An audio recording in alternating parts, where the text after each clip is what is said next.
Como todos reconhecerão, a implementação do sistema de metro do Porto produziu nos últimos 20 anos a mais consistente diminuição da circulação de automóveis, com a consequente redução de emissão de poluentes e a melhoria da qualidade do ar e do ambiente nos territórios abrangidos pela rede. Só no ano 2020, os números conhecidos apontam para uma poupança de emissões de 30 mil toneladas de CO2, a que acrescem os benefícios sociais e económicos decorrentes de ganhos de tempo e da diminuição de circulação de automóveis. Assim, o Bloco de Esquerda tem uma posição muito favorável ao alargamento da rede. Para além dos troços já em concretização, como a linha rosa, que assegurará uma nova ligação entre São Bento e a Casa da Música, servindo hospitais e outros equipamentos, e do prolongamento da linha amarela, ligando Santo Ovídio a Vila d'Este. Será de grande importância a construção de novas linhas, com uma ligação entre Porto e Gaia, General Torres, através de uma nova ponte sobre o Rio Douro e uma nova ligação ao centro de Gondomar,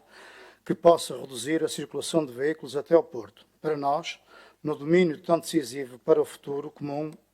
como é a adaptação às alterações climáticas, a informação pública e o debate nos diversos órgãos autárquicos sobre novos traçados das linhas do metro, a sua ligação à rede da STCP e a sua inserção urbana são meios importantes para evitar desacordos, desconfianças e incompreensões desnecessárias. Em anteriores momentos, como o da construção das estações dos aliados ou trajetos em Gondomar, ocorreram reuniões específicas dos órgãos autárquicos com os projetistas e dono da obra, a Metro do Porto. Agora, para um melhor entendimento pelos eleitos autárquicos dos projetos em curso e dos seus impactos de entendimento pelos eleitos autárquicos dos projetos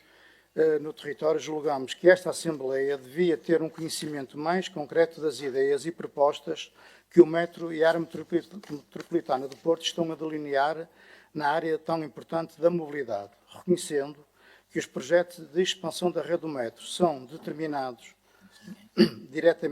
não são determinados diretamente pela Câmara do Porto, colocamos duas sugestões ou interrogações. Primeiro, que acompanhamento está a ser feito aos comerciantes mais afetados pelas obras. Segundo, vai o Executivo Municipal empenhar-se na realização próxima de uma reunião extraordinária deste órgão autárquico com os responsáveis da Metro e da área metropolitana do Porto sobre os projetos que na área da mobilidade estão em vias de concretização na cidade. Uma outra questão que também gostaria de aqui trazer tem a ver com o seguinte. Foi há dias noticiado a situação de 17 famílias residentes em Campanhã,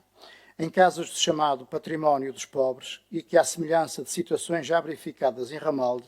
e noutros locais da cidade, se consideram abandonadas em casas sem condições mínimas de habitabilidade. Trata-se de casas que nunca tiveram obras de conservação estrutural, com barandas a ceder, paredes cheias de umidade, telhados por onde entra a água e janelas presas por fios. O Património dos Pobres foi uma iniciativa lançada pelo Padre Américo em 1951, integrada na obra da rua, e surgiu como uma tentativa de resposta à falta de habitação para sacudir o país da inércia quanto ao problema habitacional dos pobres. E também porque a falta de habitação é fonte de miséria, como escrevia o jornal O Gaiato. Para enquadrar esta obra das comissões fabriqueiras das paróquias, foi elaborado um regulamento específico, aprovado pelo então Bispo do Porto, António Ferreira Gomes, em que, para além dos tipos de materiais a empregar na execução da construção, era definida a cedência aos beneficiários a título precário enquanto necessitassem. E se no início o programa estava exclusivamente dependente das doações de particulares, a partir de 1952, perante a denúncia da falta de apoios oficiais, passou a haver a comparticipação do Estado de 10 contos por fogo, aí a constatar nos boletins do então Ministério de Obras Públicas a construção de casas do património dos pobres, principalmente concentradas nos distritos de Porto, Aveiro e Braga.